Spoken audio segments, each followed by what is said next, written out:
పాట ద్వారా కొన్ని మాటల ద్వారా మిమ్మల్ని ఆరాధించుట్లో మీరు చేసిన మీద హైగల ఏర్పాటును బట్టి మాకు తెలుసు. ఈ మధ్యాహ్నకాల సమయంలో నీ బలను మేము సమీపించుండగా మేము చేరొచ్చిన సమయం మీరు మాకు ఆశీర్వాదకరంగా మీరు ఉంచుతండి. నన్ను దర్శించము, మమ్మల్ని మీరు దర్శించము. ఈ సమయాన్ని మీరు నాకు మాకు ఆశీర్వాదకరముగా మీరు ఉంచు. మీ మాటలు జీవము గల మాటలు, నిత్య జీవన దూరుడి మాటలు, దయగల మాటలు, ఆ మీ మాటలు మీరు మాకు అనుకరించు. మీరు మమ్మల్ని దర్శించు, మీరు మాతో మాట్లాడు, మీరు మాతో ముచ్చటించు. నా మటుకు నేను, మా మటుకు మేము, మా తలంపులు, ఆలోచనలు, క్రియలు, కార్యముల ద్వారా తప్పినటువంటి వారు, ఎన్నో బలహీనతలు, అదుబాటు, తొందరపాటు, తొట్టుపాటు కలిగినటువంటి వారు, మీ వాక్యమైన అర్థముల నామా నిజ స్వరూపాలు మీరు మాకు చూపించు. తద్వారా నేను మేము సరి చేసుకున్నటువంటి వారు, మేము చక్క చేసుకున్నటువంటి వారు, యోగ్యమైన విధానంలో ప్రభువులలో పాలు పంపులు పొందడం ద్వారా మిమ్మల్ని ఆరాధించే అరువులో మేము మమ్మల్ని ఉంచు. పరిశుద్ధపరచు, మేరకే జ్ఞాపకం చేసుకో. మీకే వందనములు, స్తోత్రములు చెల్లించుకోవచ్చు. యేసు పరిశుద్ధ నామం స్తుతించి ప్రార్థించి అడిగి వేడుకుంటున్నాము తండ్రి, ఆమేన్. రండి, దేవుని వాక్యంలో మనం చదివేటువంటి భాగం 20వ అధ్యాయము నిర్గమాకాండము 20వ అధ్యాయము చదవండి. 23, 24 వచ్చినారు. మీరు నన్ను కొలుచుచు వెండి దేవతలైనను బంగారు దేవతలైనను చేసుకొనకూడదు. మంచి బలిపీఠమును నా కొరకు చేసి దాని మీద మీ దహన బలులను, సమాధాన బలులను, మీ గొర్రెలను, మీ ఎద్దులను అర్పింపవలెను. నేను నా నామమును జ్ఞాపకార్థముగా నుంచు ప్రతి స్థలంలోనూ నీ యొద్దకు వచ్చి నిన్ను ఆశీర్వదించెదను. మన దేవుడు ఎవరంటండి? మన దగ్గరకు వచ్చి మనల్ని ఆశీర్వదించేవాడు. ఇదే మనం ఈ ప్రభుత్వం మనకు జ్ఞాపకం చెబుతున్నటువంటి మాట. ఈ లోకంలో బహుశా చాలా విషయాలు మనం చూస్తాం. ప్రజల వద్దకే పాలన కదండి, ప్రతి రాజకీయ నాయకుడు కూడా చెప్పేటటువంటి మాట. ప్రజల దగ్గరికి అన్నీ తీసుకురావడానికి ప్రయత్నం చేస్తున్నారు, కానీ మన గుమ్మం దాకా రాగలరు, కానీ మన ఇంట్లోనికి రాలేదు. మొబైల్ బ్యాంకింగ్ కూడా ఉంది, తెలుసా మీకు? సికిరాకుల్లో మీరు అప్లోడ్ చూడండి, ఒక బస్సు, మినీ బస్సు లాంటిది ఉంటుంది, అందులో ఏటీఎం మిషన్ ఉంటుంది. మొబైల్ మరి హెల్త్ సర్వీసెస్ కూడా ఉన్నాయి. ఒక్కొక్క రోజు ఒక్కొక్క ఊరు వ్యాన్ లేకపోతే మరి అంబులెన్స్ అక్కడికి వెళ్తుంది. అందులో డాక్టర్ ఉంటాడు, కంపౌండర్ ఉంటాడు, మెడిసిన్స్ ఉంటాయి. ఇవన్నీ మనుషులు చేరడానికి మానవులుగా వారు చేయలేటువంటి ప్రయత్నాలు వారు చేస్తున్నారు. అయితే మన దేవుడు ఎవరండి? చదవండి అక్కడ వల్ల మాట 24 వచ్చిన చివరి మాట చదవండి. నీ యొద్దకు, అదే మా మాట అక్కడ అలాగే ఉందా? చదవండి వల్ల మాట చివరి 2 లైన్లు చదవండి. నీ యొద్దకు వచ్చి నిన్ను ఆశీర్వదించెదను. నిర్గమకాండ 20వ అధ్యాయం 24 వచనం చివరి 2 లైన్లు మనం చదివాం. ప్రతి స్థలములోనూ నీ యొద్దకు వచ్చి నిన్ను ఆశీర్వదించాడు. మన దేవుడు ఏం చేస్తాడంట? ఎందుకు వస్తాడంట? ఆశీర్వదించడానికి వస్తాడు. చాలా ఆశ్చర్య మాట. నన్ను ఆశీర్వదించొద్దు, నాకు ఆశీర్వాదాలు వద్దు అన్న వాళ్ళు ఎవరు ఉంటారా? చెప్పండి, ఎవరున్నారా? మాట్లాడరు, ఎవరు ఉండరు. ఇప్పుడు ప్రస్తుతం మన ప్రధానమంత్రి, అంతకుముందు గుజరాత్ రాష్ట్రానికి ఆయన ఎవరు చెప్పండి? ముఖ్యమంత్రి. అసలు చదువు తక్కువ, ఇంకా ఆయనకు ఉన్నటువంటి ఆయన చేసిన మొట్టమొదటి వృత్తి ఏం చెప్పండి? టీఎంఏ. అట్లాంటి ఒక సాదాసీదా వ్యక్తి ముఖ్యమంత్రి అవుతాడు అని అనుకున్నాడు అసలు ఆయన? అనుకోడు. నేను ముఖ్యమంత్రిని అయ్యానులే చాలా అనుకున్నాడా? ప్రధాన ఇంకా అవకాశం ఉంటే, ఇంకా పైన ఇంకా అవకాశం లేదు కాబట్టి ఇంకా అక్కడ తాగిపోయారు. గేదెలు ఉంటే ఇంకా పై స్థానానికి వెళ్ళడానికి కూడా ప్రయత్నం చేస్తాం. మనకు ఎన్ని రకాల ఆశీర్వాదాలు వచ్చినా, ఎన్ని రకాలుగా మనం ఆశీర్వదించబడుతున్నా ఇంకా ఇంకా ఇంకా మనం ఆశీర్వదించబడాలని కోరుకునేవారు. ఇన్వర్టర్ అయిపోతుంది, చిన్న లైట్లు ఉంటే తీసుకుని లోపల పెట్టాలి. ఇక్కడ ప్రాముఖ్యంగా మనకు జ్ఞాపకం చేయబడుతున్నటువంటి తలంపు, మన దేవుడు ఎవరంటే మన దగ్గరకు వచ్చి మనలను ఆశీర్వదించేవాడు, నీ యొద్దకు వచ్చి నిన్ను ఆశీర్వదించేవాడు. కేవలం ఆశీర్వదించడం మాత్రమే కాదు, నువ్వు ఎక్కడుంటే అక్కడికి వచ్చి నేను ఆశీర్వదిస్తాడు. ఇది చాలా ప్రాముఖ్యమైనటువంటి మాట. మొబైల్ సిగ్నల్, మన బయట సిగ్నల్ వస్తుంది, ఇంట్లోకి వెళ్తే రాదు. ఏసీ రూమ్లోకి వెళ్ళండి, లేకపోతే క్లోజ్ రూమ్లోకి వెళ్ళండి, సిగ్నల్ చాలా వీక్గా ఉంటుంది. దేవుని ఆశీర్వాదాలు అక్కడ తగ్గిపోయాయి, ఆగిపోయాయి కాదు. నువ్వు ఎక్కడైనా ఉండు, ఏ మారుమూల ప్రాంతంలో ఉండు, ఏ మరి స్థలంలోనే ఉండు, దేవుడు నీ దగ్గరికి వచ్చి నిన్ను ఆశీర్వదించేవాడు. అయితే దేవుడు మన దగ్గరికి వచ్చి మనల్ని ఆశీర్వదించాలి అంటే ఒక ప్రాముఖ్యమైనటువంటి 3 తలపులు ఈ మధ్యాహ్న కాల సమయంలో మీకు జ్ఞాపకం చేయడానికి ప్రయత్నం చేస్తాడు. ఆయన నీ దగ్గరికి వచ్చి నేను ఆశీర్వదించాలని కోరుతున్నాడు. నీ దగ్గరికి వచ్చి నేను ఆశీర్వదించాలని కోరుతున్నాడు. మరి నువ్వెట్లా ఉండాలి ఆశీర్వదించేటప్పుడు?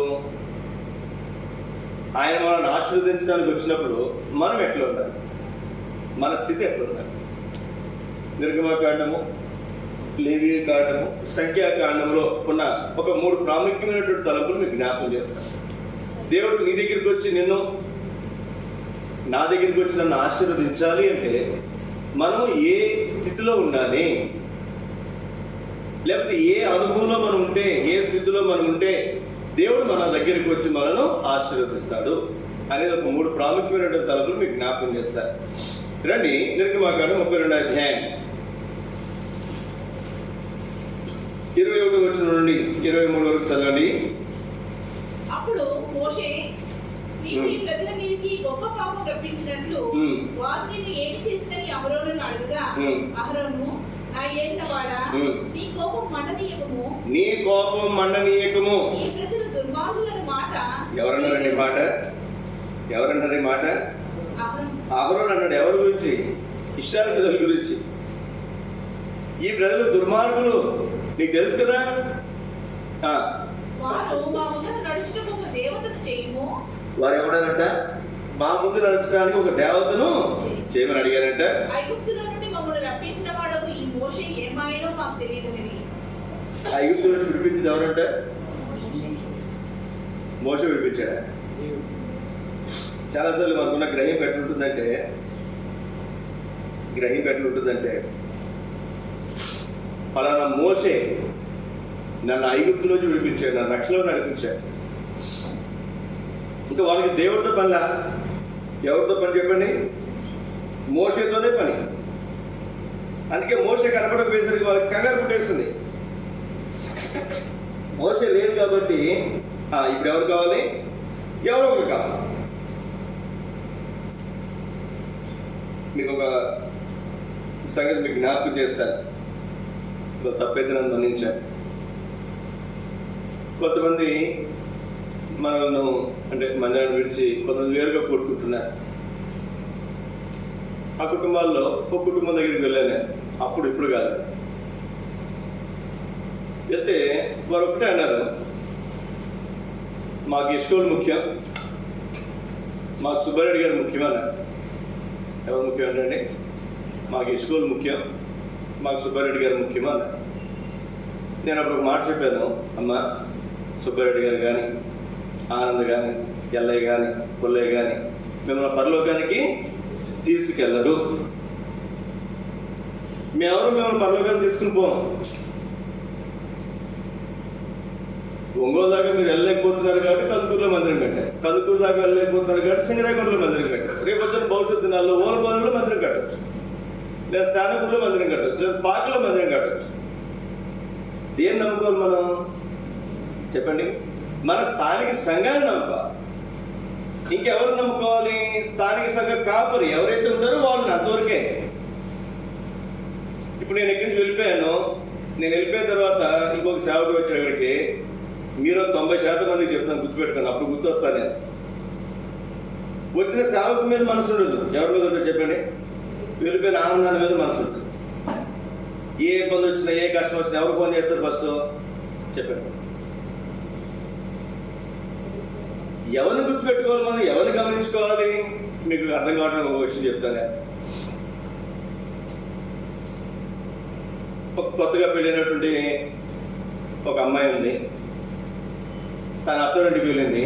తనకు కష్టం వచ్చింది. ఎవరు ఫోన్ చేస్తుంది? మొట్టమొదటిగా అమ్మ ఫోన్ చేస్తుంది. ఎప్పుడైతే అమ్మ ఆ చెప్పే మాటలను విని మరి నేను అట్లా చేశాడు ఇట్లా చేశాడంటే ఏమొస్తుంది చెప్పండి? కుటుంబం సర్వనాశనం అయిపోతుంది. ఆడపిల్ల తల్లులు కానీ ఆడపిల్లలు కానీ గుర్తుపెట్టుకుని కష్టం వస్తే ఎవరు గుర్తు రావాలి? దేవుడు గుర్తు రావాలి. తర్వాత భర్త. ఇంకేదైనా సమస్యలు పెరిగిపోతే అప్పుడు వేరే సంగతి. ప్రతి చిన్నదానికి తుమ్మితే ముక్కితే ఎవరికి చెప్తారు చెప్పండి? ఇటు అమ్మకో నాన్నకి చెప్తారు. వాళ్ళు వచ్చి కలగ చేసుకుంటారు. ఉన్న సంవత్సరాలు కాస్త నాశనం. సంఘాలు కూడా ఈ దినాల్లో నేనున్నాను ఇక్కడ ప్రస్తుతం. స్థానిక సంఘ కాపరిని. నేను ఎంతకాలం ఉంటాను? దేవుడు వచ్చినంతకాలం ఉంటాను. నేను వెళ్ళిపోయిన తర్వాత అప్పుడు ఎవరు అవసరమో వాళ్ళని దేవుడు మీ కొరకు ఈ సంఘాన్ని పంపిస్తాడు. కాబట్టి ఎవరి మీద మనసు పెట్టుకోవాలి? మీ స్థానిక సంఘం మీద మనసు పెట్టుకోవాలి. మీ స్థానిక సంఘ కాపరి మీద మనసు పెట్టుకోవాలి. అంతే. మిగిలిన సంగతులు అనవసరం. ఇక్కడ ఎవరు గుర్తొచ్చారంటే వీళ్ళకి? వీళ్ళు ఏమనుకుంటున్నారు? మోషే మమ్మల్ని విడిపించాడు. మోషే విడిపించాడా? ఏమండి? ఒక ఆవిడ చుట్టుపక్కల ప్రాంతాల్లో పరిచయం చేస్తారు. కాబట్టి హౌసన మందిరానికి వెళ్తారు.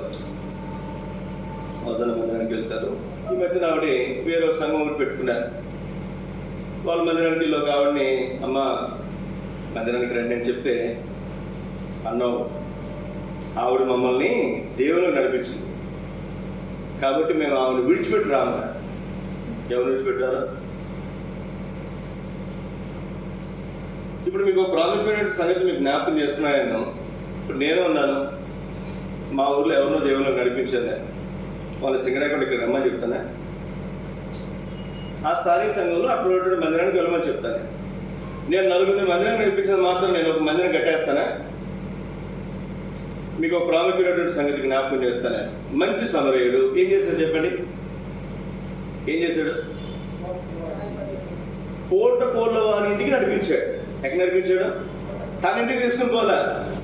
అర్థమవుతుందా అండి? తన ఇంటికి తీసుకుని పోలేదు. గుర్తుపెట్టుకోండి ఈ మాట. ఈ దినాల్లో నేను ఎవరు తప్పుగా మాట్లాడట్లేదు. నాలో ఉంటే బలహీనత నాలో ఉంటే నేనేం దాని గురించి నేను తప్పు నేనేదో పరిశుద్ధుడిని లేకపోతే నేనేదో 100% కరెక్ట్ నేను చెప్పట్లేదు. కానీ కొన్ని విషయాలు నేను ఒక వ్యక్తిని దేవుని నడిపించినంత మాత్రాన ఆ వ్యక్తికి కర్త కర్మ క్రియ అంతా నేనే అవలేను కూడా.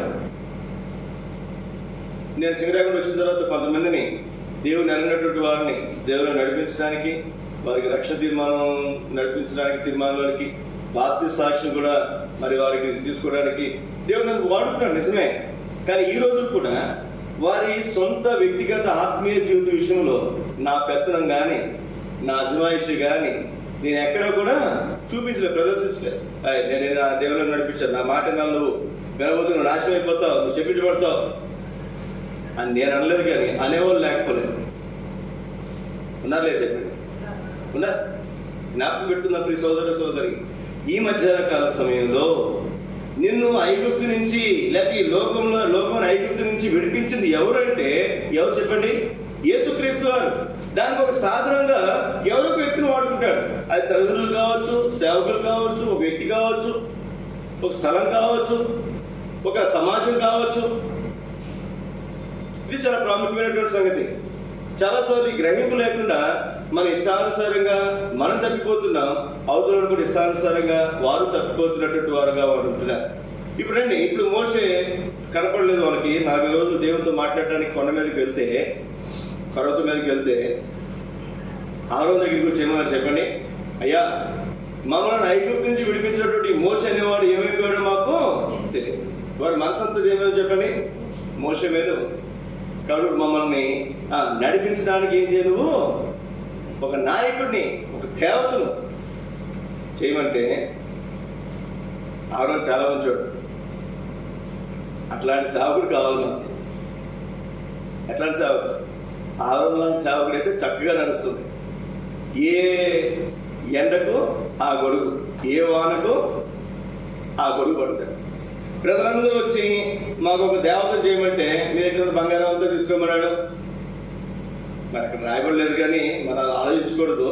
మరి మొత్తం అంతా మరి వేసి ఆ దూడ చేశాడు, కొంత దాచుకున్నాడు, మనకు తెలియదు. అక్కడ ఏం చేశాడంటే ఇక్కడ రాయబడినటువంటి మాట చూడండి, ఆ మాట చూడండి. 26 వచ్చిన 20 అందుకు మోషే 24 చూడండి. అందుకు నేను ఎవరి యొక్క బంగారం ఉన్నదో వారు దానిని ఓడదీసి తెగని చెప్పింది. బంగారం తెచ్చేయమంటే ఏం చేసి చెప్పండి, అగ్నిలో వేయగా ఆ దూడ ఈ దూడ అయింది. అగ్నిలో వేస్తే దూడ అయిందంట. మీ దగ్గర బంగారం అగ్నిలో ఏంటి, దూడ అయిపోద్దా? మీకు అర్థం కావాలంటే పాత సిమెంట్ సామాన్లు వాళ్ళు వస్తారు, పాత ఎన్ని తీసుకెళ్తారు, మనం ఉండే కరగ పెడతారు, లోపల ఒక అచ్చు పోస్తారు. అచ్చులో ఆ కరిగించింది పోస్తే ఏమవుతుంది చెప్పండి? ఒక దబర అచ్చు ఉంది అనుకోండి, దబర వస్తుంది, గిన్నె అయితే గిన్నె వస్తుంది, ప్లేట్ అయితే ప్లేట్ వస్తుంది. అంటే ముందు ఏం చేయాలి? అచ్చు తయారు చేయాలి. అచ్చు తయారు చేయడానికి ఎంతసేపు పట్టిందో, ఒక 10 కేజీలు వస్తుంది అనుకుని 10 కేజీలు సరిపడగా ఒక అచ్చు తయారు చేస్తాడు అనుకోండి. 20 కేజీలు వచ్చింది అనుకోండి బంగారం. ఏం చేస్తుంటాడు బంగారం చెప్పండి? ఏం చేస్తుంటాడు? ప్రజలు ఎంత అమాయకత్వం ఉన్నారంటే, మీరు మీ దగ్గర ఉన్న బంగారం అంతా తీసుకొచ్చాడంటే దేని చేయడానికి? దూడ చేయడానికి. వాళ్ళ దగ్గర ఉన్న బంగారం అంతా తెచ్చేసాడు. మంచి పనుల కోసం తయారు, గుర్తుపెట్టుకున్నాండి. మంచి వాటి కొరకు తయారు.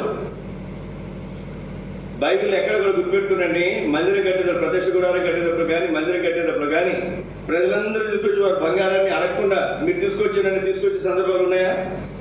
ఎక్కడా లేదు.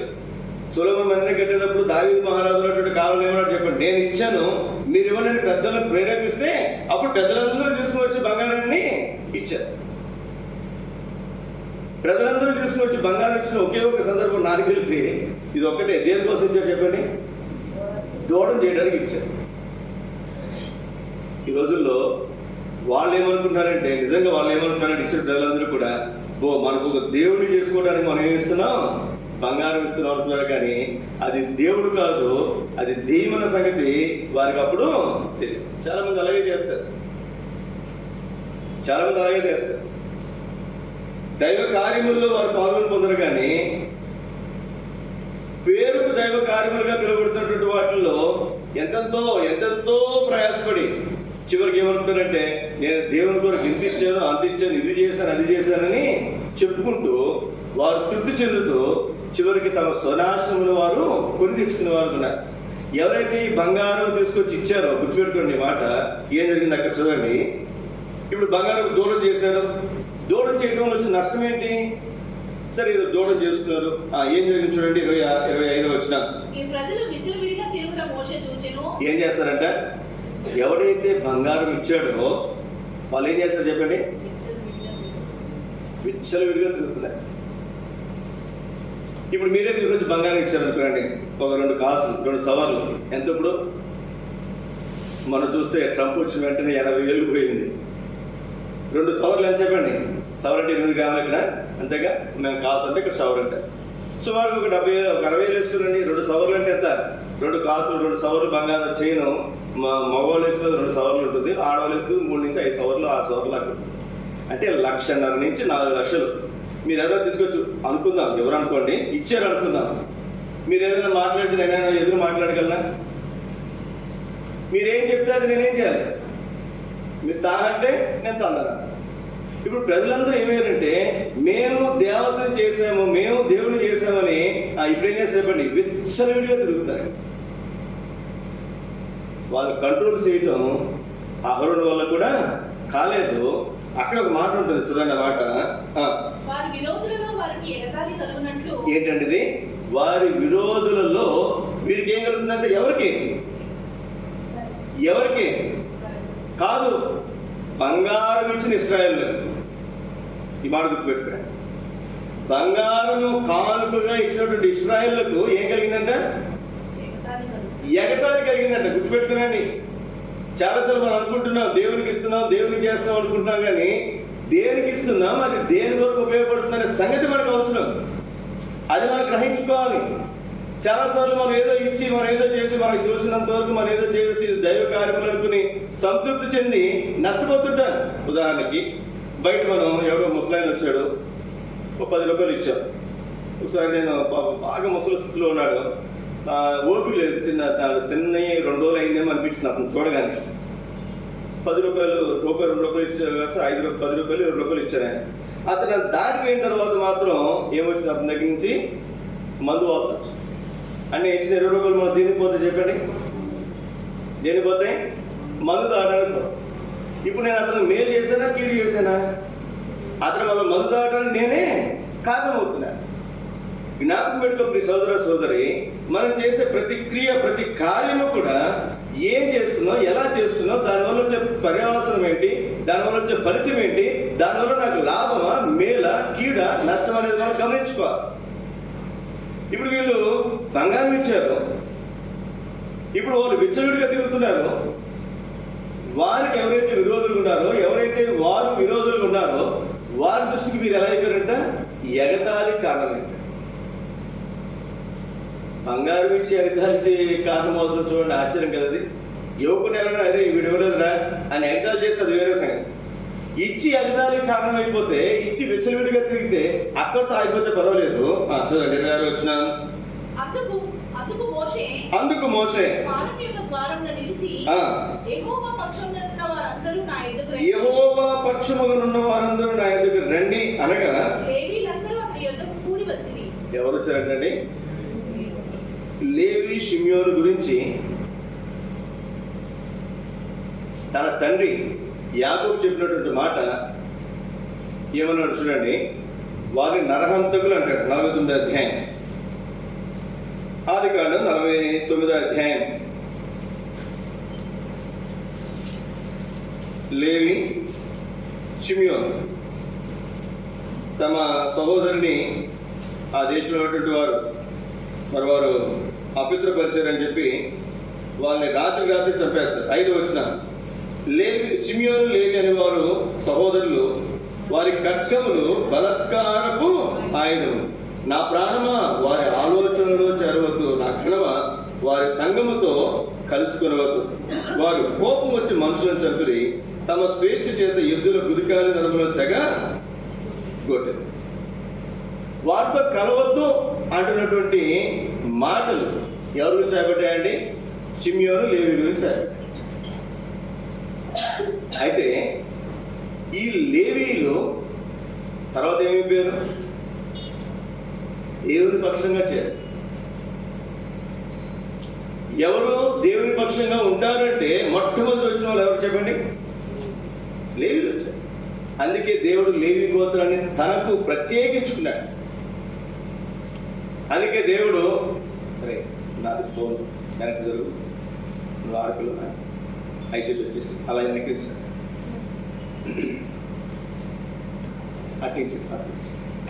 ఇక్కడ ప్రాముఖ్యమైనటువంటి సంగతి జ్ఞాపకం పెట్టుకో సోదర సోదరి.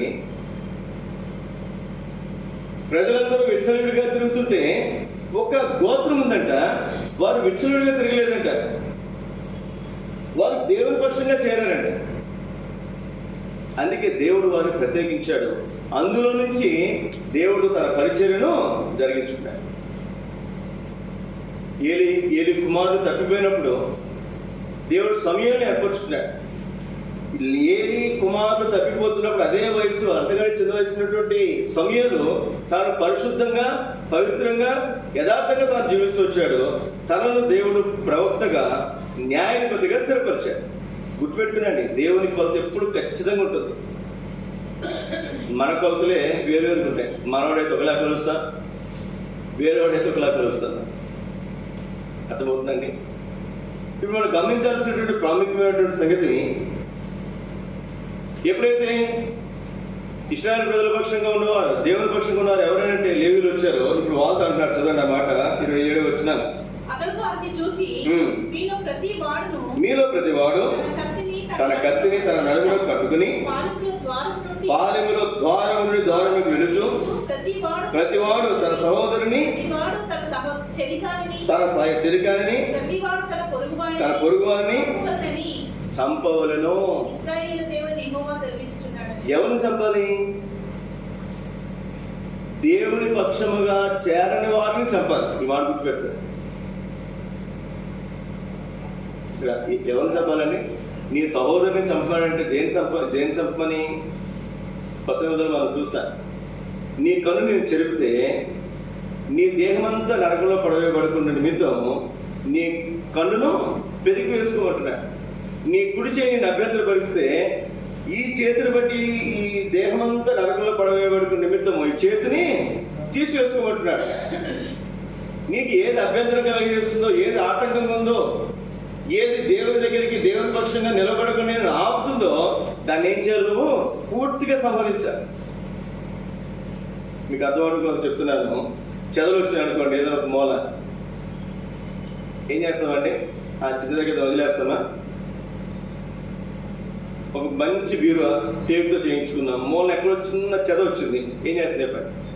ఆ బీరువాని ఏం చేస్తాం? తీసుకొచ్చి బయట పడేస్తాం. చెక్క తెచ్చి వేస్ట్. దానికి ఏమి కూడా అరే టేకు కదా, మంచిది కదా, లోపల పెట్టుకుందాం ప్రయత్నం చేయం, తీసుకొచ్చి బయట పడేస్తాను. కానీ మన ఆత్మీయ జీవితంలో కూడా చూడండి, ఎవరు ఏ సంగతి అయితే ఇప్పుడు మన ఏదో సహోదరుని అంటే మన దృష్టిలో వాడు చెడ్డగా ఉండొచ్చు, వాడి దృష్టిలో మనం చెడ్డగా ఉండొచ్చు. నేను సహోదరుని గురించి మాట్లాడలేదు. కానీ కొత్త నిబంధన ప్రకారం మనం చూస్తే ఏదైతే మన దేహమును దేవునికి దూరం చేస్తుందో, మనం దూరం చేస్తుందో దాన్ని ఏం చేయాలి? దూరంగా మనము పడేస్తాం. ఇదే సందర్భము రండి సంఖ్యాకాండం 25వ అధ్యాయంలో కూడా మనం చూస్తాం. ఇక్కడ మన్నించండి, ఇక్కడ చదవండి మాట. సంఖ్యాకాండం 25వ అధ్యాయం. సంఖ్యాకాండం 25వ అధ్యాయంలో మరి అప్పుడు బిలాము ప్రవక్త బాలాకు రాజు చేత ప్రేరేపించబడి వారు శపించడానికి వచ్చిన దేవుడు అనుమతించినప్పుడు పోతూ ఏమన్నాడంటే తాను అయ్యా మన వారిని శపించలేము, దేవుడే వారిని శపించాలి అంటే, శిక్షించాలంటే వారు పాపం చేసేలాగా వారిని ప్రోత్సాహపరచాలి అన్నప్పుడు ఏం చేశారు చూడండి. 25వ అధ్యాయం మొదటి వచ్చినాం. సంఖ్యాకాండం 25వ అధ్యాయం మొదటి వచ్చినాం. మోయాబురాలతో వ్యభిచారం చేయసాగి ఆ స్త్రీలు తమ దేవతల బలులకు ప్రజలను పిలవగా వీరు భోజనం చేసి వారి దేవతలకు నమస్కరించి అట్లు ఇశ్రాయేలీయులు బయలుదేరుతూ కలుసుకునేందున వారి మీద యెహోవా కోపము రగులుకొనెను. అప్పుడు యెహోవా మోషేతో ఇట్లనెను, నీవు ప్రజల అధిపతులనందరినీ తోడుకొని యెహోవా సన్నిధిని సూర్యునికి ఎదురుగా వారిని గురితీయుము. ఎవరు వృద్ధి చేయాలంటే ప్రజల అధిపతులను. అప్పుడు యెహోవా కోపాగ్ని ఇశ్రాయేలు మీద నుండి తొలగిపోవనని చెప్పారు. ఇక్కడ ఎవరైతే దేవుని విడిచి, ఎవరంటే ఇక్కడ ఏ విగ్రహం ఇది? బయల్పేయోరుతో కలుసుకున్నటువంటి వారు అందరినీ కూడా ఏం చేయాలంట? పూర్తి చేయాలి. ఇంకా మనం కిందకు వస్తే ఇదే అధ్యాయంలో 5వ వచనం చదవండి. అందరం కలిసి చదువుకుందాం. 25వ అధ్యాయం సంఖ్యాకాండం 5వ వచనం అందరం కలిసి. కాబట్టి మోషే ఇశ్రాయేలు న్యాయాధిపతులను పిలిపించి మీలో ప్రతివాడును బయల్పేయోరుతో కలుసుకున్న తన వశములోని వారిని చంపవలెను. దేవునికి వేరుగా దేవుని విడిచి ఎవరైతే పోతున్నారో వారి మీద ఆ సంగతులు ఏం చేయాలంట? పూర్తిగా చంపేస్తారు. మన పక్కన నిద్రపోతారు అనుకోండి, వాళ్ళని మనం లేకపోతే ఏమవుతుందండి? చెప్పండి, ఏమవుతుంది? ఆ నిద్ర కొంతసేపటికి మనకు వస్తుంది. వాడిని మనం లేపామనుకునండి, అమ్మా నిద్రపోతున్నటువంటి వాళ్ళు మీకు తెలుసు కదా, ఆదివారం వచ్చినప్పుడు నిద్రపోతున్నారని మీకు తెలిసినప్పుడు నిద్రపోయేటప్పుడు పక్కన కూర్చోవద్దు. ఎందుకంటే ఇద్దరు నిద్రపోతుంటారు. నీ మొత్తం ఆవిడికి పోతే ఆవిడ మొత్తం నీకు వస్తుంది, ఆయన మొత్తం నీకు వస్తుంది, నీ మొత్తం ఆయనకు వస్తుంది. ఇక్కడ దూరం కూర్చుంటే కనీసం ఇంకొకరు లేదు మనం లేపడానికి అవకాశం ఉంది. ఇక్కడ చూడండి, ఇక్కడ బయలుపేరుతో కలుసుకున్నటువంటి ప్రతి నీ సహోదరుని ఏం చేయాలి? నువ్వు చంపేసే. రాజనీతి వేరు, రాజకీయం వేరు. రాజనీతి ఏం చెప్పండి? శత్రుశేషము ఉండకూడదు. బైబిల్ నీతి ఏంటి? పులిపిండి కొంచెమైనను మొత్తం ఏం చేస్తున్నది? పులి చేస్తుంది. కాబట్టి ఆ పులిసినటువంటి పులిపిని నువ్వు తీసి బయట పడేసేయాలి. ఈ కొంచెమే కదా, ఈ సంగతే కదా అనుకుంటే చివరికి అదే మరి ఆత్మీయ జీవితాన్ని పాడు చేసేదిగా ఉండే సాధ్యత లేకపోలేదు. దేవుడు ఇశ్రాయేలును ఐగుప్తు నుంచి విడిపించినప్పుడు ఆదికాండం మన్నించిన నిర్గమకాండం 16 అధ్యాయం 17 అధ్యాయంలో అమాలేకీయులు వచ్చి మొట్టమొదటి ఇశ్రాయేలుతో యుద్ధం చేశారు. అది మొట్టమొదటి యుద్ధం ఐగుప్తు నుంచి విడిపించబడిన తర్వాత. అప్పుడే దేవుడు చెప్పాడు, ఏమని చెప్పాడు? అమాలేకీయుల పేరు భూమి మీద ఉండకూడదు. న్యాయాధిపతుల కాలంలో వాళ్ళు ఏం చేయలేకపోయారు. అందుకే ఇశ్రాయేలు ప్రజలకు మొట్టమొదటి రాజు సౌలు రాజు అయిన తర్వాత తాను తప్పిపోయినప్పటికీ కూడా సమూయేలు మొదటి 15 అధ్యాయులు మరలా దేవుడు చెప్తాడు, నువ్వు అమాలేకీయులు ఏం చేయవు, పూర్తిగా నాశనం. అంటే ఏం చేశారు చెప్పండి? మనుషులు చంపలేదు, పశువులు కూడా చంపలేదు. ఇవాళ చంపితే ఏముంది, రేపు చంపితే బలి చేసినట్టు ఉంటుంది కదా అని రెండు కలిసి వస్తాయని ఏం చేసి చెప్పండి, కొన్ని కురువైనటువంటి పశువుల్ని అట్టిపెట్టాడు. అదే చివరికి తను చావడానికి కారణమైంది. ఆ మిగిల్చబడినటువంటి అమాలేకీయుల్లో ఒకడు ఎవరు చెప్పారు చెప్పండి? చివరికి వచ్చి సౌలుని చంపింది ఎవరు? సౌలు ఎవరి చేతిలో చచ్చిపోయాడు? ఫిలిష్తీయుల చేతిలో చావలేదు, అమాలేకీయుని చేతిలో చచ్చిపోయాడు. అదే ముందే కనుక అమాలేకీయులు అందరినీ కూడా సౌలు చంపిండుంటే ఇప్పుడు తాను అమాలేకీయుని చేతిలో చనిపోవాల్సిన అవసరము వచ్చేది. మనం అనుకుంటే ఇచ్చిన విషయమే కదా, ఈ పాపమే కదా, ఈ సంగతే కదా, ఈ ఫోన్ మాటలే కదా, ఈ స్త్రీతో లేదా ఈ పురుషునితోనే కదా, ఈ కొన్ని మాటలే కదా అనుకుంటాం. అవే చివరికి ఏం చేస్తే చెప్పండి, కుటుంబాలను నాశనం చేసేవి, వ్యక్తిగత జీవితాన్ని ఆత్మీయ జీవితాన్ని నాశనం చేసేవి. ఒకసారి ఒక గొప్ప దైవజనుడి మాట్లాడుతూ ఒక ఆయన ఒక సంఘంలో ఆ సంఘానికి వెళ్ళినప్పుడు ఆ యవనస్తుని చూస్తే ఎంత ఆత్మీయుడంటే ఆ యవనస్తుడు ఎంత ఆత్మీయంగా తను ఉన్నాడంటే, ఎంత పరిశుద్ధంగా ఉన్నాడంటే అతన్ని చూస్తే అబ్బా ఆ సంఘంలో అందరూ అట్లాగుంటే ఎంత బాగుందో అనిపించదు. చక్కగా పాటలు పాడతాడు, చక్కగా మరి తర్జుమా కూడా చేస్తారండి, చక్కగా మరి వాక్య పరిచయం కూడా చేస్తాడు, చక్కని యవనస్తుడు. అయితే కట్ చేస్తే తర్వాత జరిగిన విషయం ఏంటంటే, ఒక రోజున ఆయన ఒక 5-6 అంతస్తుల బిల్డింగ్ మీద నుంచి పడి కింద పడి చనిపోయాడు. కారణం ఏమంటే చెప్పండి? కారణం ఏమైంది?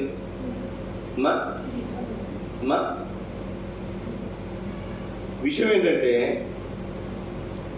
తనకు పరిచయమైనటువంటి ఆమె కూడా విశ్వాసే, ఆమెకు వివాహమైంది, వాళ్ళు ఎక్కడికో వెళ్ళిపోయారు. ఆమెను మర్చిపోలేక పెళ్ళి అయిన తర్వాత కూడా వారికి ఉన్నటువంటి అక్రమ సంబంధాన్ని వారు కొనసాగిస్తున్నప్పుడు తాను ఇంట్లో ఉండగా తన భర్త వచ్చి చూడటం, తాను తప్పించుకోవడానికి అవకాశం లేక కిటికీలోంచి కిందకి ఆ కంగారులో కిందకు దూకేస్తే అది 5-6 అంతస్తుల బిల్డింగ్ అయితే కింద పడి తను చచ్చిపోయాడు. ఈయన చక్కటి విశ్వాసం, ఆ అక్క చక్కటి విశ్వాసం, ఈ అన్న చక్కటి విశ్వాసం, ఆ పెళ్లి చేసుకున్న ఆయన చక్కటి విశ్వాసం. చూడండి, ఒక అక్రమ సంబంధం ఎంత నష్టాన్ని తీసుకుపోయింది. చిన్న విషయమే ముందు చిన్న సంగతిలోనే మొదలవుతుంది.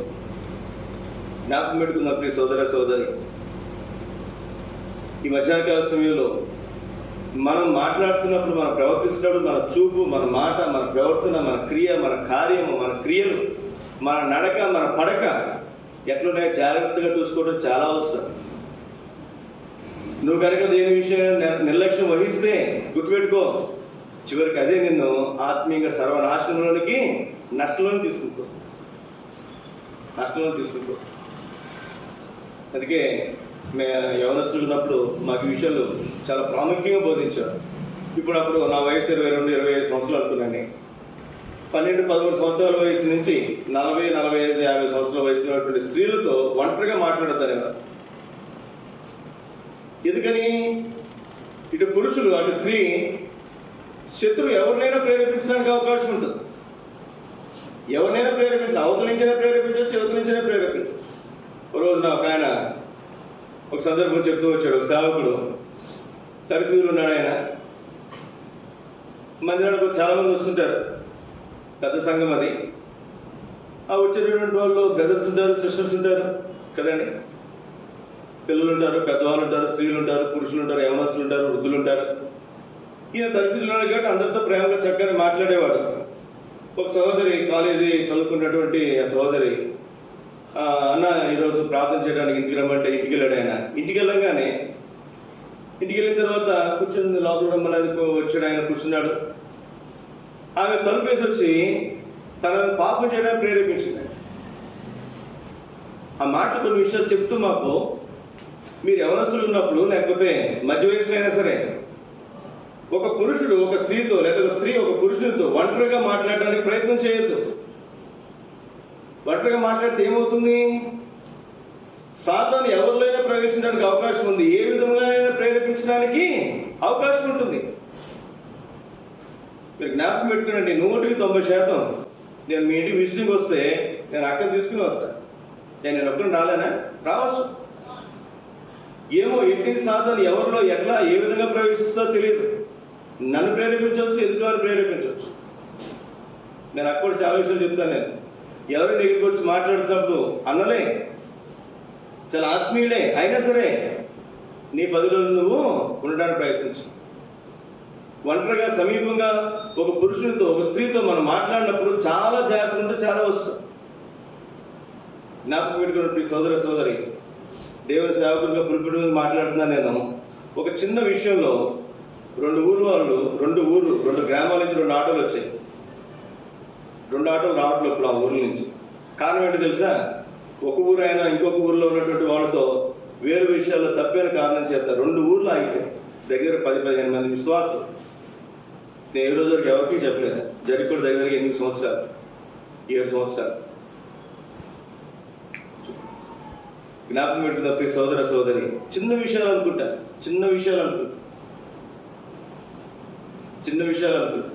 మీరు ఒక్కరి నుండి మాట్లాడేటప్పుడు ఎవరితో మాట్లాడుతున్నారు, ఎందుకు మాట్లాడుతున్నారో చూసుకోండి. ఒక స్త్రీ ఇంకొక స్త్రీతో ఎంతసేపు మాట్లాడవచ్చు, ఒక పురుషుడితో ఎంతసేపు మాట్లాడచ్చు. కానీ ఒక పురుషుడు ఒక స్త్రీతో మాట్లాడుతున్నా, ఒక స్త్రీ ఒక పురుషునితో మాట్లాడుతున్నా, నువ్వు అనుకోవచ్చు ఆయన నాకు అంకుల్ వహిస్తున్నాడు, లేదా నాకు ఆంటీ వహిస్తుంది అనుకోవచ్చు, లేదా ఈ అమ్మాయి చిన్న అమ్మాయి కదా, ఈ అబ్బాయి చిన్న అబ్బాయి కదా అనుకోవచ్చు. కానీ వాళ్ళలో ఉన్నటువంటి ఆలోచన ఎట్లుంటే మనకు తెలియదు. జ్ఞాపకం పెట్టుకుందా, మనందరం కూడా ఆ వయసు నుంచి వచ్చినటువంటి వాళ్ళమే. మనందరం కూడా ఆ వయసు నుంచి వచ్చినటువంటి వాళ్ళు. జ్ఞాపకం పెట్టుకున్నప్పుడు సోదర సోదరు, 2 ఊర్లు ఆగిపోయిన పరిచయం.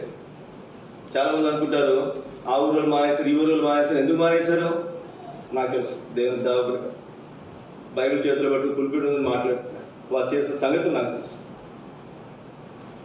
జ్ఞాపకం పెట్టుకుందాం, దేవుని మందిరంలో దేవుని సంఘంలో ఎంత జాగ్రత్తగా ఉంటే ఎంత అవసరమో గుర్తుపెట్టుకోండి. ఇక్కడ ఏం చేశారంటే వీళ్ళు దేవుని విడిచిపెట్టారంట. ఏం చేస్తారు చెప్పండి? బయలుపోయారు దగ్గరికి పోయారు. ఇప్పుడు ఏం చేయాలి? పూర్తిగా ఏం చేయాలి చెప్పండి? సంహరించి వేసారు. లేకపోతే ఏమవుతుందంట? ఏమవుతుంది చెప్పండి? మనలో కూడా అది నాశనం చేసే అవకాశం ఉంది. అదే సమయంలో ఫినెహాసు ఏం చేశారు చూడండి. ఫినెహాసు అంటే ఎవరు? మీరు జాగ్రత్తగా గమనించండి. ప్రతి వంశంలో కూడా దేవుడు అబ్రహాంతో వాగ్దానం చేశాడు. ఇస్సాకు కంటే కూడా ప్రాముఖ్యమైనటువంటి వ్యక్తి 3వ తరం యాకోబు, ఇశ్రాయేల్. దేవుడు అహరోనుతో వాగ్దానం చేశాడు. అహరోను కుమారుడు ఎవరు చెప్పండి? ఎలియాజరు కుమారుడు ఎవరు? ఫినెహాసు. దేవుడు ఎలియాజరుతో నిత్య నిబంధన చేయలేదు, కానీ ఫినెహాసుతో నిత్య నిబంధన చేశాడు. మీరు కావాలంటే ఏ తరమే తీసుకునండి, 3వ తరంతో దేవుడు నిత్య నిబంధన చేశాడు. దావీదు తర్వాత సొలొమోనుతో కాదు, కానీ రెహబాము యొక్క రాజ్యాన్ని దేవుడు స్థిరపరిచాడు. ఆ 2 గోత్రాలు యోధా బెన్యామీను గోత్రాలు ఎవరి గురించి చేశాడు దేవుడు? దావీదు మనవడైనటువంటి రెహబాము సంతానానికి సదాకాలం ఇచ్చేశాడు. 3వ తరం చాలా ప్రాముఖ్యమైనటువంటి గుర్తుపెట్టుకున్నాడు. ఒకవేళ నీ ఇంట్లో నువ్వే మొట్టమొదటిగా నమ్ముకుని ఉంటే నీ పిల్లలు వారి పిల్లలతో 3వ తరంతో ఒక ప్రాముఖ్యమైనటువంటి నిత్య నిబంధన దేవుడు చేస్తాడు. వారిలో ప్రత్యేకమైనటువంటి వ్యక్తిని దేవుడు ఎన్నుకుంటాడు. చూడండి, ఇక్కడ అహరోను తర్వాత ఎలియాజరు తర్వాత ఫినెహాసు. ఏం జరిగింది చూడండి. ఇక్కడ మాట మీకు జ్ఞాపకం చేస్తాను. 6వ వచనం చదవండి. సంఖ్యాకాండం 25 అధ్యాయము 6వ వచనం నుండి.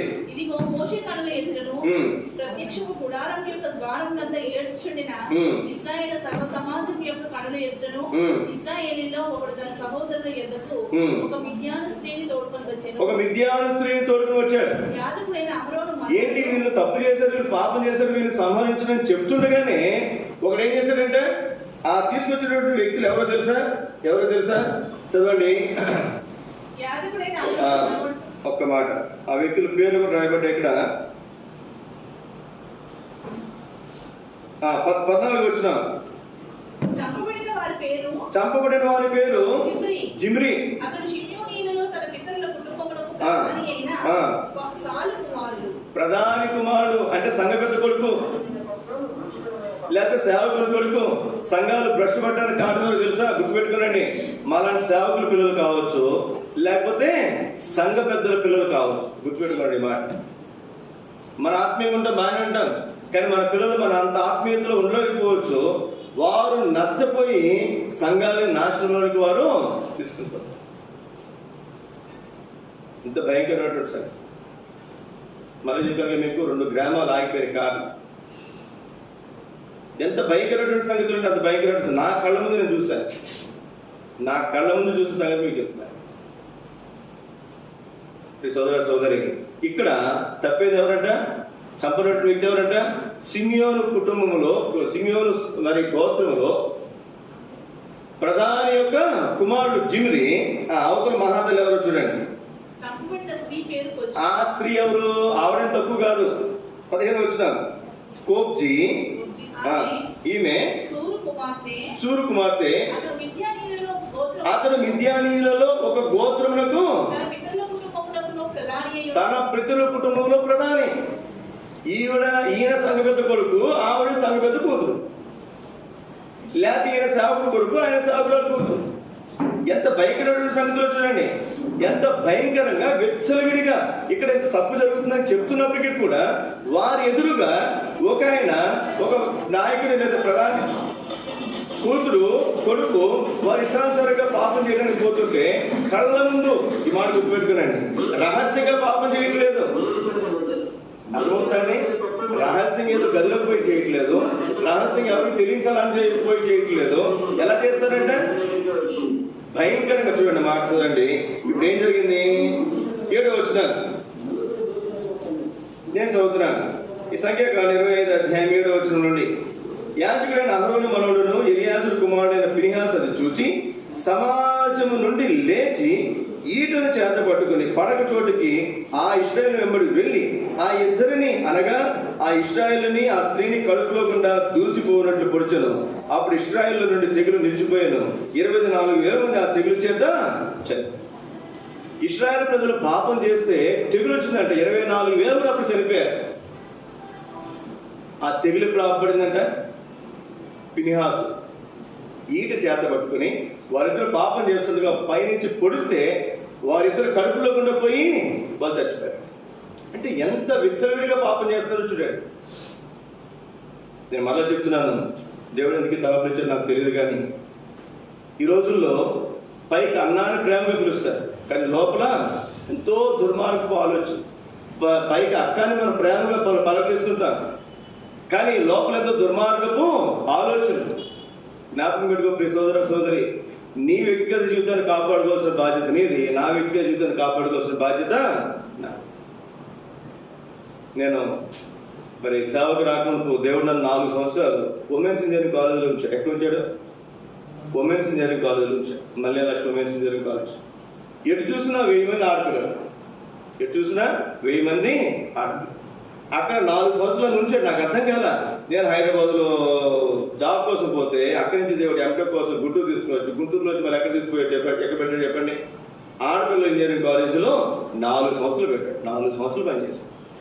ఒక బ్యాచ్ మొదటి సంవత్సరం నుంచి 4 సంవత్సరాల వరకు నా చేతిలో బయటకు వెళ్ళే పిల్లలు అక్కడ ఉంచింది. ఎందుకంటే తర్వాత నాకు అర్థమైంది, ఏ సంఘానికి పోయినా 100 మంది సంఘం అయితే 70-80 మంది స్త్రీలు ఉంటారు, ఒక 20-30 మంది పురుషులు ఉంటారు. ఎక్కువ మంది ఎవరు ఉంటారు చెప్పండి? స్త్రీ. నాకు అర్థమైంది ఆ పిల్లలు ఎట్లుంటారు, ఆడపిల్లలు ఎట్లుంటారు, వారి మనస్తత్వాలు ఎట్లుంటాయి, వారి ఆలోచన ఎట్లా ఉంటుంది, వారి యొక్క ప్రవర్తన ఎట్లా ఉంటుంది అనేది నాకు అర్థమైంది. అందుకే నాకు ఏదైనా వేరు కనిపించినప్పుడు దేవుడు నా మహిమతో చెప్తున్నాను. నేను వెంటనే ఎవరైనా నాకు అంటే ఒక 10 సంవత్సరాలు వచ్చింది, ఒక 15 నుంచి 18 సంవత్సరాల వయసు ఉన్నటువంటి యవనస్తుల దగ్గర నుంచి 50 సంవత్సరాల లోపు, లేక 45-50 సంవత్సరాల లోపు ఉన్నటువంటి సిస్టర్స్ దగ్గర నుంచి ఎవరున్నా సరే నేను వెంటనే అక్కడ పిలుస్తాను. ఎందుకు పిలుస్తానండి?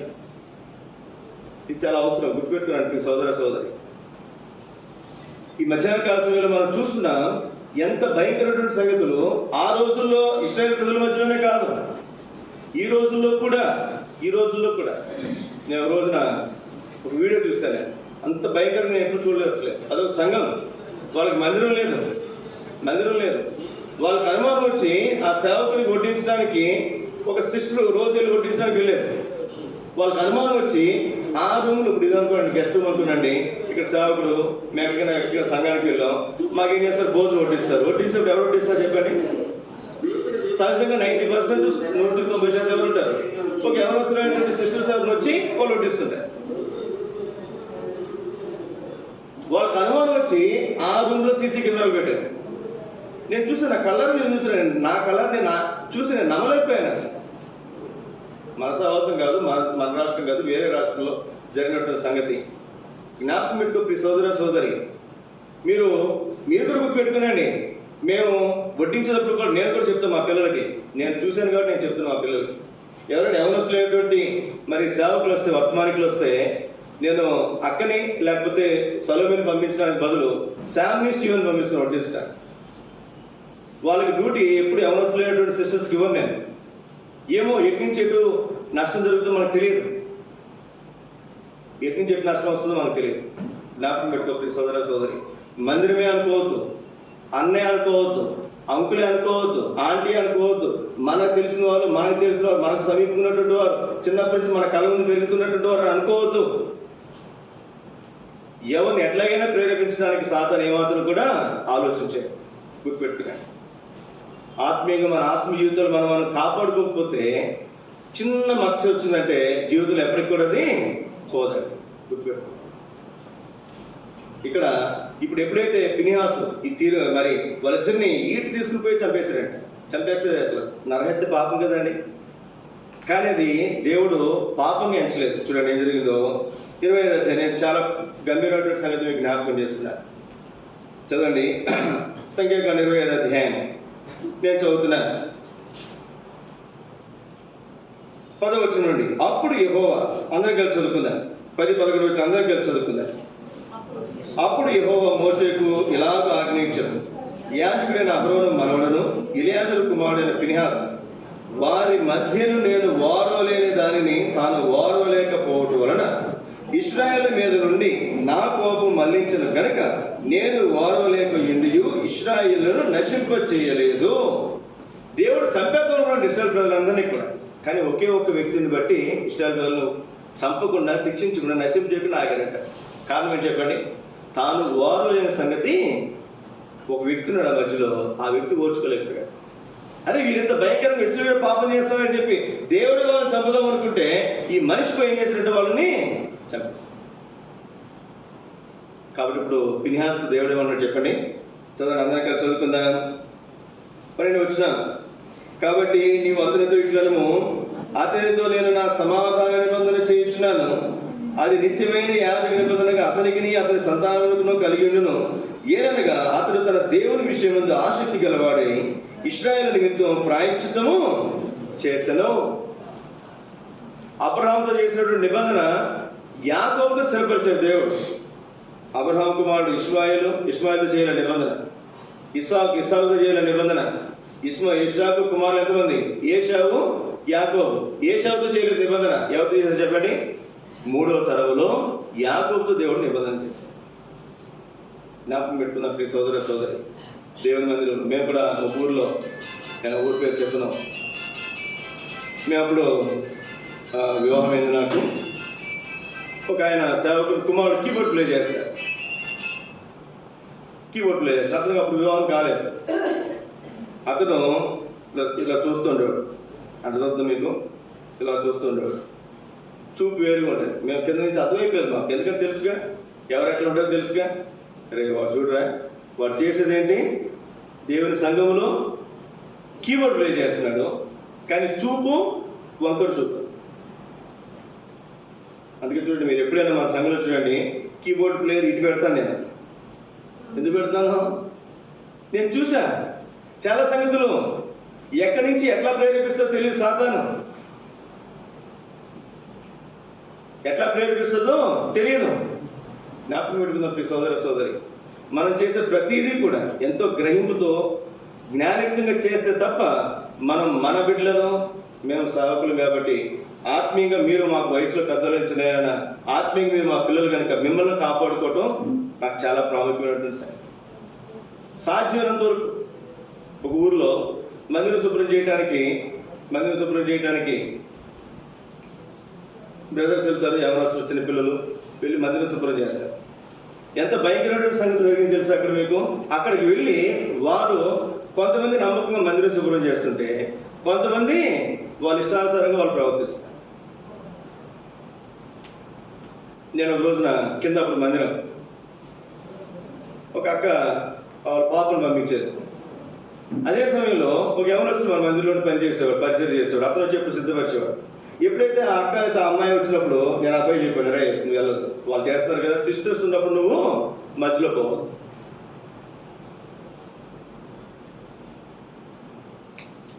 ఇది ఇప్పుడు సంగతి కాదు, ఇది ఇప్పుడు 18 సంవత్సరాల క్రితం సంగతి చెప్తా, 11 సంవత్సరాల క్రితం సంగతి మీకు చెప్తున్నా. ఎందుకంటే చాలా జాగ్రత్తలు, చాలా అవసరం. మన పిల్లలు బయటకు వెళ్ళినప్పుడు కూడా, బయటకు పంపించినప్పుడు కూడా వాళ్ళు ఎక్కడికి వెళ్తున్నారు, ఏం చేస్తున్నారు, ఏం జరుగుతుంది అనేది చూసుకోవాల్సిన బాధ్యత ఎవరి మీద చెప్పండి? తల్లిదండ్రులుగా మన మీద. తల్లిదండ్రులు మీరైనా, ఆత్మీయులైనా, ఎవరైనా సరే మన పిల్లలు ఎక్కడున్నారు, ఏం చేస్తున్నారు, ఎలా చేస్తున్నారు, ఏం చేస్తున్నారు అనేది మనం కంటకాయ పెట్టుకోవాల్సిన బాధ్యత మన మీద. ఇప్పుడు దేవుడు అంటాడు కదా, నేను వారలేని దానిని ఎవరు వారలేదంటే ఫినిహాసు వారలేదు. కాబట్టి నేను ఏం చేస్తాను, అతనితో నా నిత్య నిబంధన నేను స్థిరపరుస్తాను, నా నిబంధన స్థిరపరుస్తాను. నువ్వు దేవుని నిబంధనలకు రావాలంటే, దేవుని నిబంధన ద్వారా నువ్వు స్థిరపరచబడాలి అంటే ఈ సోదర సోదరి నీ జీవితం, ఆత్మీయ జీవితం ఎట్లా ఒకసారి పరీక్షించు. మనం ఎట్లా ఉన్నాం? చాలాసార్లు మనం మందిరానికి వచ్చేస్తుంది, మన పిల్లలు ఎక్కడున్నారు?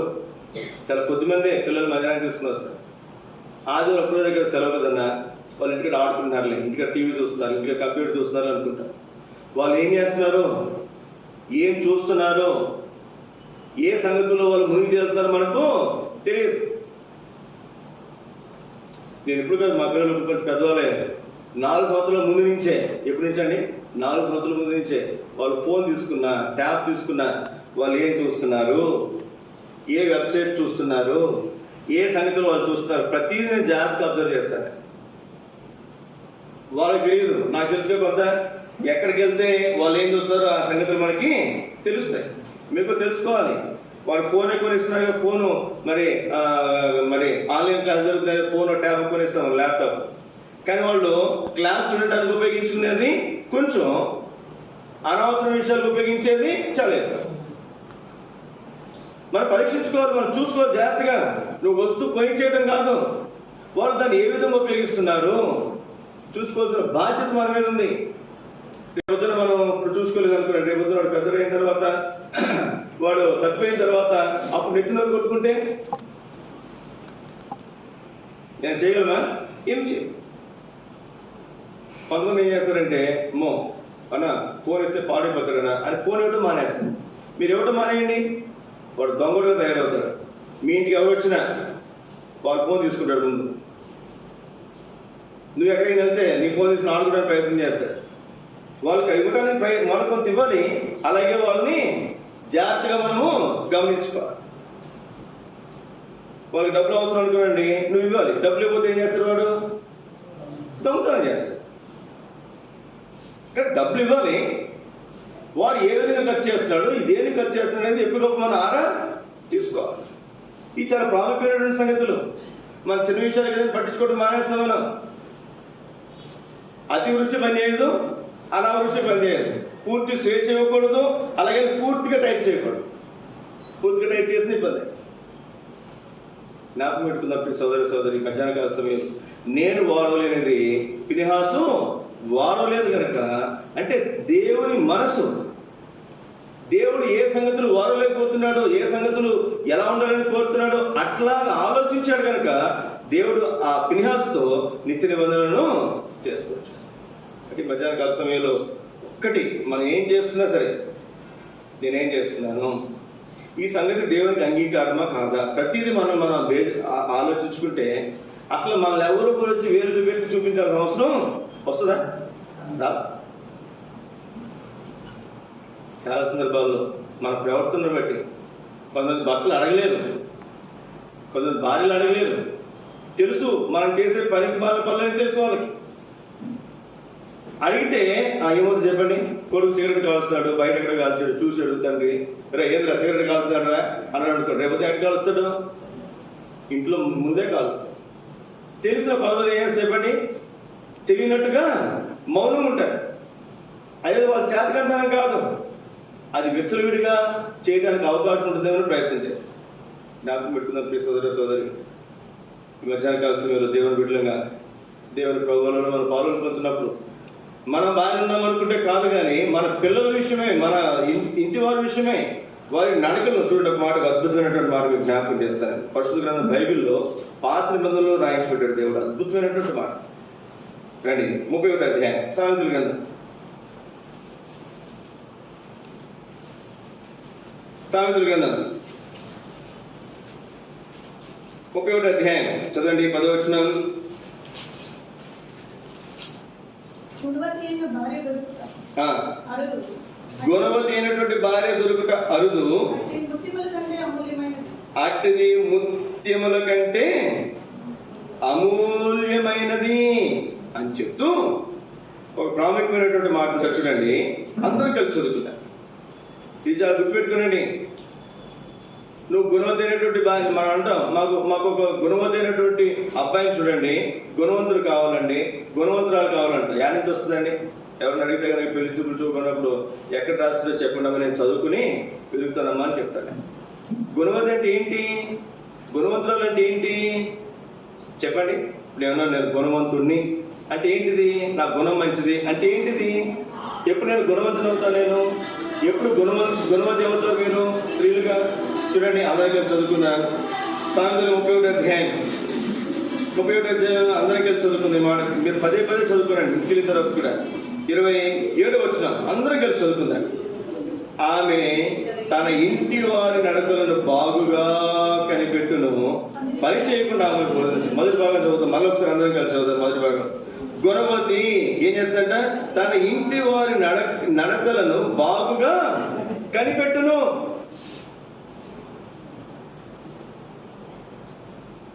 బాగుగా కనిపెట్టును అంటే ఏంటి? కనిపెట్టడం అంటే చెప్పండి కనిపెట్టడం అంటే ఏంటి? అబ్బాయి ఏం చేస్తున్నాడు, అమ్మాయి ఏం చేస్తుంది, ఏం చూస్తుంది, ఏం మాట్లాడుతుంది, ఏ సంగతులు ఎవరితో కలిసి ఉంటుంది, ఏ సంగతుల్లో మునిగి తేలుతుంది అనేది గుర్తుపెట్టుకోవాలి. నేను ఎవరింటికి వెళ్ళి నాకు గుర్తుపెట్టుకోండి. మా బంధువులు అయితే మీ ఇంటికి వచ్చినప్పుడు కాదనుకోండి, మా బంధువులు అయితే వాళ్ళకి యవనస్తులుంటే ఖచ్చితంగా వాళ్ళ ఫోన్ చెక్ చేస్తాను. ఏం చేస్తాను? ఇంతకుముందు అరే మీ ఫ్రెండ్స్ ఎవరు చెప్పరా, మీ సంగతి చెప్తానేవాడు. ఇప్పుడు వాళ్ళ ఫ్రెండ్స్తో పని అసలు మనకి. వాడికి యవనస్తులు అయితే వాడికి ఒక ఫోన్ ఉంటే, లేదా వాడికి ఒక రూమ్ ఉంటే ఆ రూమ్ మీరు చెక్ చేయండి, లేదా వాడి ఫోన్ చెక్ చేయండి. వాడు ఎట్లాంటి వాడో మనకు అర్థమైపోతుంది. నేను ఎవరైనా బంధువులు ఇంటికి వెళ్ళినప్పుడు వాళ్ళ ఇంట్లో యవనస్తులు ఉంటే వాళ్ళ ఫోన్ ల్యాప్టాప్ ఇవ్వడానికి నాకు ఇవ్వడానికి భయపడతారు వాళ్ళు. అమ్మో బాబాయ్కి అన్నీ తెలిసిపోతాయని కదండి. చాలామంది భార్యలు కూడా భర్తకి ఫోన్ లాక్ ఓపెన్ చేసి ఎవరు? భర్తలు కూడా భార్యలకు ఫోన్ లాక్ ఓపెన్ చేసి ఎవరు ఇస్తారా? కొంతమంది ఎవరు? నా లాక్ నేను నా ఫోన్ ఎవరికి ఇవ్వను, కానీ నా లాక్ మా ఇంట్లో అందరికీ తెలుసు, పాస్వర్డ్ అందరికీ తెలుసు. ఎందుకంటే నాకేం రహస్యం లేదు. ఆ రోజులు పోయినాయి, ఆ సంగతులు పోయినాయి, ఏం రహస్యాలు లేవు. రహస్యాలు ఉన్నాయంటే ఏం చేస్తాను చెప్పండి? పిల్లలు కూడా చూడండి, వాట్సాప్ లాక్ పెట్టుకుంటారు, మెసేజ్ లాక్ పెట్టుకుంటారు, కొన్ని వెబ్సైట్స్ లేదా కొన్ని యాప్లు అవి ఎవరికి కనపడవు. వాళ్ళు ఆ లాక్ ఎంటర్ చేస్తే తప్ప వాళ్ళు ఉపయోగించే కొన్ని యాప్లు ఎవరికి కనపడవు. గుణవతి అంటే నువ్వు పరిశుద్ధంగా ఉండటం కాదు, నువ్వు పర్ఫెక్ట్గా ఉండటం కాదు, నీ ఇంటి వారు పర్ఫెక్ట్గా ఉండేలా చూసే వారిని గుణవతి అంటుంది బైబిల్. అంటే నువ్వు చెడిపోవని నేను చెప్పట్లేదు. నువ్వు పర్ఫెక్ట్గా ఉండటం మాత్రమే కాదు, నువ్వు ఖచ్చితంగా ఉండటం మాత్రమే కాదు, నీ ఇంటి వారి నడతలు జాగ్రత్తగా ఏం చేయాలి నువ్వు కనిపెట్టు. అలా లేదనుకో నువ్వు గుణవంతుడు కాదు, నువ్వు గుణవతివి కాదు. చాలామంది ఇప్పుడంటే సాఫ్ట్వేర్ అంటారు కానీ, లేదా గవర్నమెంట్ జాబ్స్ అంటారు కానీ, కొంచెం ముందు తరానికి వెళ్తే బీఎస్సీ బీఈడీ చేసిన అమ్మాయిని చేసుకునేవారు, లేదా టీటీ చేసిన అమ్మాయిని చేసుకున్నారు. ఎందుకు చేసుకున్నారు చెప్పండి అమ్మా, చెప్పండి. ఇది ఒక్క ప్రశ్న సమాధానం చెప్పండి, నేను ముగిస్తాను ఇక్కడే.